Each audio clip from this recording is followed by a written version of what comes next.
Well, it's been 43 years since Australia shocked the sporting world and ended America's record 132-year winning run. Have a look. They're about to do it. They're about to cross the line. They make a final move.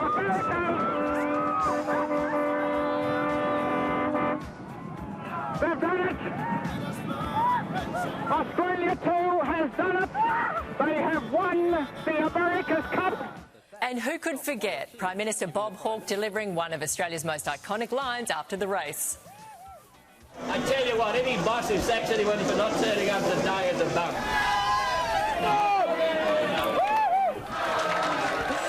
We've got the jacket, we've got the navigator. We are joined this morning by sailing legend Grant Simmer, who was on board during that iconic 1983 winning race, and Olympic gold medalist and sail GP superstar Tom Slingsby. Good morning to both of you. Grant, we'll start with you. In a Sunrise exclusive, we want to hear the official announcement: Australia is back. Yeah, after all these years, Australia's back in the America's Cup. And we've managed to put a team together, and we're bringing back Australian sailors from all around the world, because we've all been spread out in different teams. We bring them back and put together a really strong challenge. This was one of the most defining moments, obviously in Australian sporting history, but I reckon Australian sporting cultural history as well. Yeah. It was a defining moment for who we were.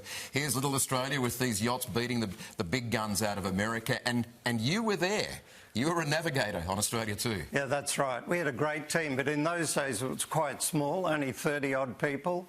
Some real characters: Benny Lexon, Alan Bond, Warren Jones, John Bertrand, of course.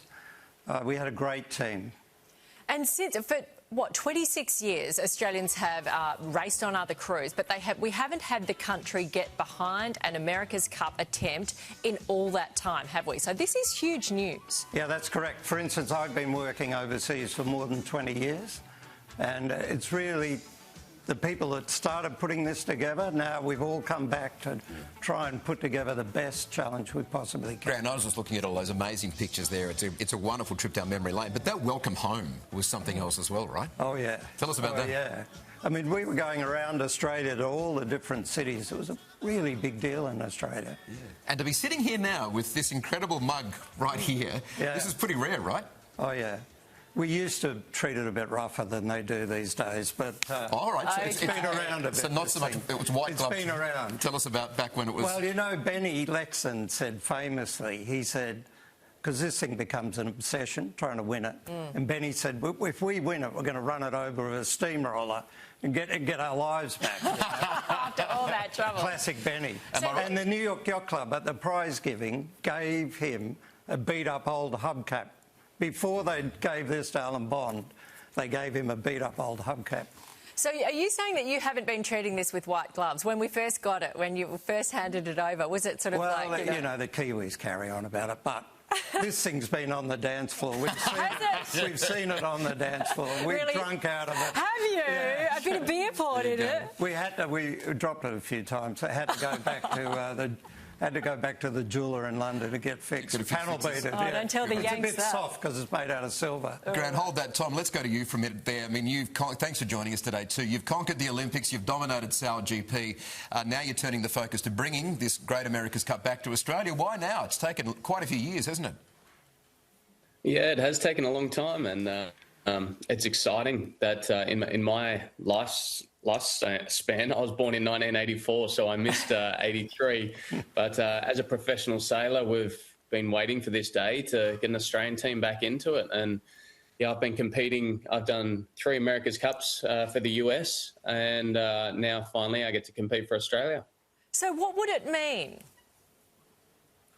Oh, it's huge. I mean, obviously we've all grown up with the stories. My dad's a sailor from way back, and I've heard so many times the story, where were you when Australia won the Cup? I think that legacy is something that as sailors, we've all grown up hearing about, and that moment to stop a nation, and it's something that we've all dreamt of doing ourselves. So, yeah, to have that history in our sport and for Australian sailing, it's amazing for us to finally get the chance to sort of see if we can replicate that. Look at that with Ronald Reagan there, that great old vision there, quite incredible. Yeah, Tom, look, you were born a year later. Nat and I can remember being, woken up by parents, dragged out of bed. I was in near Freo. All the kids from school took the day off. Everyone raced into Freo and had a celebration down there. Quite incredible. You know, I mean, we've always had great sailing tradition in Australia, but that really defined it, didn't it? Yeah, I think so. I mean, it's one of those things that everyone around the world sort of, even non-Australians sort of stopped and watched that race. The Australians of all countries to break a 132-year stranglehold on a sporting event. And the America's Cup right now, it's the oldest sporting trophy in the world. So it's got that legacy and that history, and it's exciting for us to finally be back in the game. Good on, Tom, thank you so much. Yeah, Tom, the America's Cup being called the Formula One of sailing. How tough is it? It is tough to win. It's ultimately like Formula One. It's like a design race also. The sailors are very involved in the design of the boat, but the fastest boat generally wins, as the same as Formula One. So we're going to be working really hard with a design team and trying to make the boat as fast as possible. And if we can get a fast boat on the water, I have full faith in our sailors and sailing team that we can beat anyone on the water. Oh, well. Grant's nodding. Thanks, Tom. Grant. Sorry, very quickly. But the sailors like to say it's about the boat, and the designers like to say it's about the sailors. But the fact is, the combination of sport and technology. And that's what's so intriguing about it. And the wing keel. It was all about the wing keel back in 83. There you go. So good to have you here, Grant. Thanks so much. And amazing to have this here. I mean, that's quite a rare thing. Harder to get this, though. The original's actually in Fremantle, I think, behind a glass case. And you whipped that up yourself, so you did such a good job. Thank you. We'll be with you along the way. What a journey.